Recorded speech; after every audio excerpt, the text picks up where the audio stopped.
The chronicles of Westeros speak of Daemon Targaryen's exploits during the Dance of Dragons, his conquest of the Stepstones, and his tumultuous relationship with his brother King Viserys. But there are gaps in the historical record, periods where the Rogue Prince seemed to vanish from the pages of history, only to reappear with new scars, new knowledge, and new enemies. These are the lost years of Daemon Targaryen, the hidden chapters of his life that shaped him into the most dangerous man in the Seven Kingdoms. The formative years, 97105. AC the Bronze Bitch, and the Vale when Daemon married Lady Rhea Royce in 97 AC. The histories record only his disdain for his wife, and his swift departure from the Vale. But what they do not tell is the full story of those early years, when a young prince learned hard lessons about power, politics, and the price of rebellion.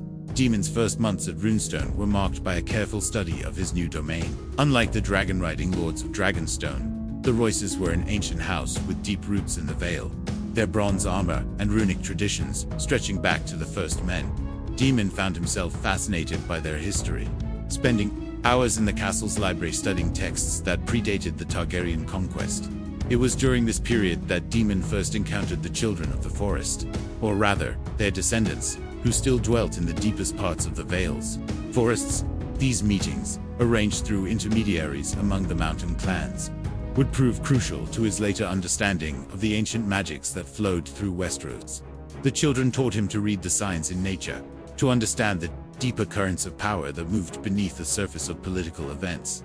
But Daemon's true education came from his wife herself. Rhea Royce was no mere political pawn, but a formidable woman in her own right, skilled in both combat and statecraft. Their marriage may have been loveless, but it was not without respect. Rhea recognized Daemon's potential and sought to channel his restless energy into productive pursuits. Under her guidance, Daemon learned the art of mountain warfare, studying the tactics that had allowed the Vale to remain unconquered for centuries. He spent months with the mountain clans, learning their ways of moving unseen through treacherous terrain, of striking without warning, and vanishing like mist. These skills would serve him well in the years to come, when he would need to operate in the shadows of the free cities. The relationship between Daemon and Rhea was complex, marked by mutual respect despite their lack of romantic attachment. She understood his need for freedom and adventure, while he came to appreciate her strength and wisdom. When he finally left the Vale in 105 AC, it was not in anger, but with a grudging acknowledgement of what she had taught him. The streets of King's Landing. Daemon's return to King's Landing in 105 AC marked the beginning of his most notorious period, when he earned the nickname Lord Fleabottom through his adventures in the city's underworld. But his activities during this time were far more complex than simple debauchery and violence. Working through his position as commander of the City Watch, Daemon began building an intelligence network that would rival anything possessed by the crown itself. He cultivated relationships with thieves, prostitutes, merchants, and beggars, creating a web of informants that stretched throughout the city and beyond. This network would prove invaluable in the years to come, providing him with information about threats both foreign and domestic.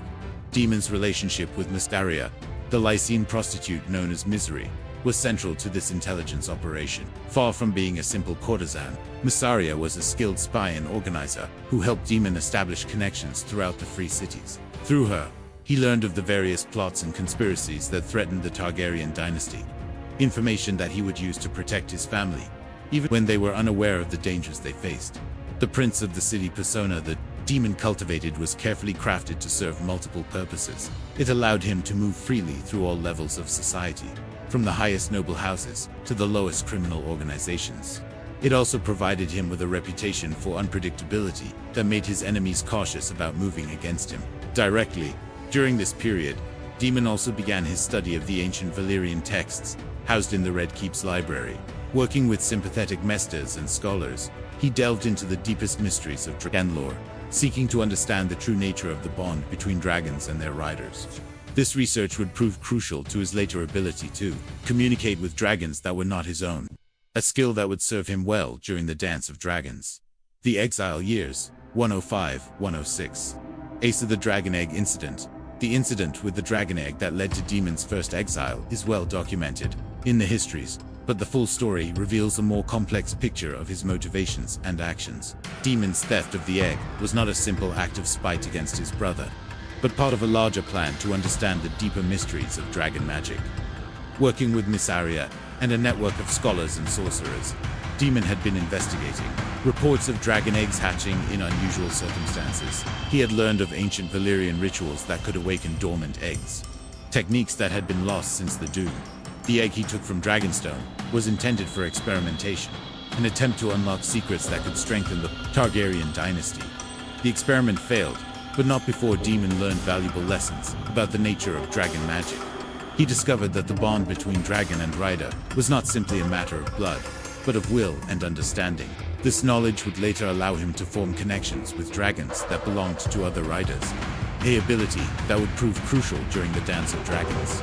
Miss Arya's miscarriage during their journey to the seas was a tragedy that affected Daemon more deeply than he ever admitted. The loss of his unborn child, combined with the failure of his experiments, left him bitter and angry. But it also taught him about the price of ambition and the importance of protecting those he cared about. The wandering knight following his exile from King's Landing, Daemon spent several months wandering the Seven Kingdoms under various disguises. This period, largely unrecorded in the official histories, was crucial to his development as both a warrior and a strategist. Traveling as a hedge knight, Daemon participated in numerous tournaments and melees throughout the realm. These competitions allowed him to test his skills against the finest warriors in Westeros, while also gathering intelligence about the various noble houses and their capabilities. He learned to fight in different styles, adapting his techniques to match those of his opponents. During this period, Daemon also made contact with various sellsword companies and mercenary organizations. He studied their methods of recruitment, training, and organization, knowledge that would prove invaluable when he later formed his own military forces. He also learned about the various trade routes and smuggling operations that connected Westeros to the free cities, information that would be crucial to his later campaigns. One of the most significant encounters during this period was with a group of former members of the Warrior Sons, the militant order that had been disbanded by King Viserys I. These men, still loyal to the ideals of their former brotherhood, taught Daemon about the deeper spiritual aspects of combat and the importance of fighting for something greater than personal glory. The Stepstones Campaign, 106-111 Aesitha, True Wartha. Official histories record Daemon's conquest of the Stepstones as a straightforward military campaign, but the reality was far more complex. The war against the Triarchy was not just about controlling trade routes or establishing a kingdom, but about preventing a much larger threat to Westeros itself. Through his intelligence network, Daemon had learned that the Triarchy was planning something far more ambitious than simple piracy. They were building an alliance with various powers throughout Essos, including the Dothraki Chels and the slave masters of Slavers Bay. The ultimate goal was a coordinated invasion of Westeros, timed to coincide with the expected succession crisis following King Viserys' death. The Stepstones campaign was Daemon's attempt to disrupt this alliance before it could fully form. By attacking the Triarchy's strongholds and disrupting their trade networks, he hoped to prevent them from accumulating the resources needed for their planned invasion. The campaign was as much about intelligence gathering as it was about military conquest. Daemon's partnership with Corlys Velaryon was crucial to the success of this strategy. The Sea Snake's vast fleet and extensive trade networks provided Daemon with the resources and information he needed to operate effectively throughout the region. Together, they created an intelligence network that stretched from the Summer Isles to the Jade Sea. The Dragon King Daemon's coronation as King of the Stepstones and the Narrow Sea in 109 AC was not merely a symbolic gesture, but a carefully calculated political move. By establishing himself as a legitimate ruler, he gained the authority to negotiate with other powers as an equal, rather than as a mere rebel or pirate. The crown also provided him with a base of operations for his intelligence activities. The Stepstones' strategic location made them an ideal listening post for monitoring activities throughout the eastern seas. Daemon established a network of spies and informants that extended throughout the free cities, providing him with early warning of threats to both his kingdom and to Westeros itself. During his reign, Daemon also began experimenting with new forms of dragon warfare. He developed tactics for using Caraxes in naval combat, techniques that would later prove invaluable during the Dance of Dragons. He also studied the ancient Valyrian methods of dragon training, seeking to understand how the Dragonlords had maintained control over their massive fleets of dragons. The challenges of ruling the Stepstones taught Daemon valuable lessons about leadership and governance. He learned to balance the competing interests of various factions, to maintain loyalty through a combination of fear and reward, and to project strength even when his resources were limited. These skills would serve him well during the later civil war. The Return and Reconciliation, 111 to 113. Ace the Green and Black Divide demons returned to Kings. Landing in 111 AC, coincided with the tournament that would give the Greens and Blacks their names, but his role in the emerging factional divide was more complex than the histories suggest. Rather than simply opposing the Hightowers out of personal animosity, Daemon recognized the deeper threat they represented to Targaryen power. Through his intelligence network, Daemon had learned of the Hightowers' extensive connections throughout the Faith and the Citadel. He understood that their influence extended far beyond the court, reaching into every level of Westerosi society. The Green faction was not just a political movement, but a comprehensive attempt to reshape the kingdom. According to their vision, Daemon's cultivation of his relationship with Rhaenyra was part of a larger strategy to strengthen the Targaryen position against this threat. He recognized her potential as a leader and sought to prepare her for the challenges she would face. His gifts of books, pearls, and silks were not mere tokens of affection, but carefully chosen items that would enhance her education and political standing. The Jade Tiara from the Empress of Leng was particularly significant, as it represented Daemon's connections to the far reaches of the known world. Through his trade networks and intelligence operations, he had established relationships with powers that the Hightowers could not match. This global perspective would prove crucial in the coming conflicts. The seduction scandal, the scandal that led to Daemon's second exile, has been interpreted in various ways by different chroniclers. But the truth was more complex than any of them realized. Daemon's relationship with Rhaenyra was indeed inappropriate, but it was also part of a larger plan to prepare her for the realities of power and politics. Daemon understood that Rhaenyra would face challenges that no previous Targaryen heir had encountered. As a woman seeking to rule in her own right, she would need to be stronger, smarter, and more ruthless than any of her male predecessors. His lessons were designed to toughen her, to teach her about the darker aspects of human nature that she would need to understand and manipulate. The involvement of Sir Criston Cole in the scandal was not accidental, but part of Daemon's plan to test Rhaenyra's judgment and resolve. He wanted to see how she would handle rejection and betrayal, skills that would be essential during the coming civil war. Her reaction to Cole's spurning taught him that she had the strength to endure personal disappointment while maintaining her political focus. The decision to exile Daemon, rather than execute him, was influenced by more than just the taboo against kinship. King Viserys understood, perhaps better than he admitted, that his brother's actions were motivated by loyalty to the dynasty, rather than personal ambition. The exile was as much a political necessity as a punishment. The Shadow War, 113120, Lycian conspiracy. During his second exile, Daemon uncovered and disrupted a conspiracy that could have changed the course of Westerosi history. Working through his network of spies and informants, he learned of a plot by several Lycian magisters to assassinate key members of the Targaryen family and install a puppet ruler on the Iron Throne. The conspiracy was far-reaching, involving not just Lycian gold, but also agents within Westeros itself. Several minor nobles, motivated by debt or ambition, had agreed to provide intelligence and assistance to the conspirators. The plot included plans to poison King Viserys, kidnap Princess Rhaenyra, and eliminate other potential heirs to ensure that their chosen candidates would face no opposition. Daemon's response was characteristically direct and brutal. Working through intermediaries, he arranged for the assassination of the conspiracy's leaders, making their deaths appear to be the result of internal power struggles rather than external intervention. He also eliminated the Westerosi collaborators, using methods that left no trace of his involvement. The disruption of this conspiracy was one of Daemon's greatest services to his family. Though they would never know of it, the threat was eliminated before it could fully develop, and the Targaryen dynasty continued without ever realizing how close it had come to destruction. The Dothraki alliance, one of Daemon's most audacious operations during this period, involved forging a secret alliance with several Dothraki, recognizing that the Horse Lords could be valuable allies or dangerous enemies. He sought to ensure their neutrality in any future conflicts involving Westeros. The negotiations were complex and dangerous, requiring Daemon to demonstrate his strength and worthiness according to Dothraki customs. He participated in several raids and battles, proving his courage and skill in combat. He also learned to speak their language and understand their culture, knowledge that would prove valuable in later years. The alliance was sealed through a series of gifts and exchanges that established mutual respect and understanding. Daemon provided the Chelsea with information about trade routes and potential targets, while they agreed to avoid raiding Westerosi shipping and to provide intelligence about threats from the eastern steppes. This alliance would prove crucial during the Dance of Dragons, when several Dothraki Chels provided mercenary services to the Black faction. The relationship also established precedents that would influence later Targaryen interactions with the Horse Lords, including Daenerys' eventual marriage to Khal Drogo.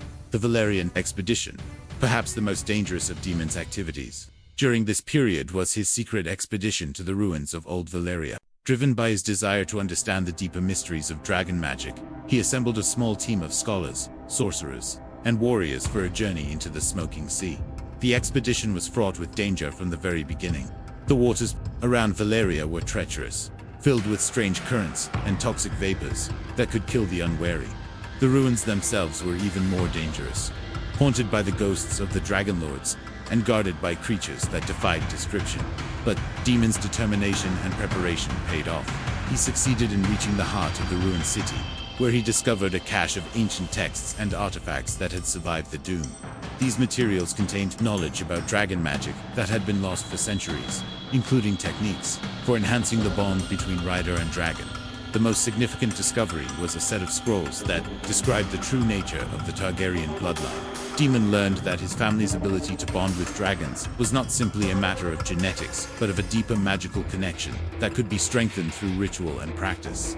This knowledge would prove crucial during the Dance of Dragons, when he would need to coordinate the actions of multiple dragons and their riders. The marriage years, 115-120. AC. The Valyrian Alliance. Daemon's marriage to Rhaenyra Targaryen in 115 AC was more than a romantic union. It was a strategic alliance that strengthened the Targaryen position in preparation for the coming succession crisis. The Valyrians brought not just their wealth and naval power, but also their extensive intelligence, networks, and diplomatic connections. Rhaenyra herself was a formidable partner, skilled in both dragon riding and statecraft. She shared Daemon's interest in the ancient mysteries of Valyria and proved to be a valuable collaborator in his research. Together, they explored the deeper aspects of dragon magic, conducting experiments that enhanced their understanding of the bond between rider and mount. The couple's travels throughout Essos during this period were not mere pleasure trips, but carefully planned missions. They visited the free cities, the Dothraki Sea, and even the distant lands of Yeti and Eshai, building relationships and gathering information that would prove valuable in the years to come. Rhaenyra's death in 120 AC was a devastating blow to Daemon, both personally and strategically. She had been not just his wife, but his closest collaborator and confidant. Her loss left him more isolated and bitter, contributing to the darker aspects of his personality that would emerge during the Dance of Dragons. The daughters' education. The birth of Bala and Rhaena gave Daemon new purpose and responsibility.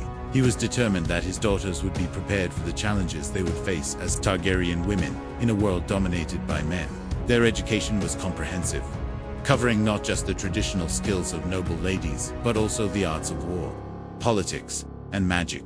Daemon personally oversaw their dragon training, ensuring that they developed strong bonds with their mounts. He taught them the ancient Valyrian techniques he had learned during his expeditions, helping them to understand the deeper aspects of dragon magic. He also shared with them the knowledge he had gained about the various threats facing their family. The girls' education also included extensive travel throughout Essos, exposing them to different cultures and ways of thinking. Daemon wanted them to understand that the world was larger and more complex than Westeros, and that their family's survival might depend on their ability to navigate international politics. This comprehensive education would serve Bala and Rhaena well during the Dance of Dragons and beyond. They would prove to be formidable women in their own right, capable of holding their own in the dangerous world of Targaryen politics. The Gathering. Storm. 120 to 129 AC. Their second marriage. The second marriage to Rhaenyra in 120 AC was the culmination of years of planning and preparation. The union was not just a romantic fulfillment, but a strategic alliance designed to strengthen the Targaryen position against the growing threat of the Green faction. The marriage also represented a new phase in Daemon's relationship with his niece, where once he had been her mentor and guide, now he became her partner and equal. Together, they began planning for the succession crisis that they knew was inevitable. developing strategies and building alliances that would serve them well during the coming civil war. The couple's children, Aegon and Viserys, were raised with the understanding that they would play crucial roles in the future of their dynasty. Daemon ensured that they received the same comprehensive education that he had provided to his daughters, preparing them for the challenges they would face. The final preparations as King Viserys' health declined.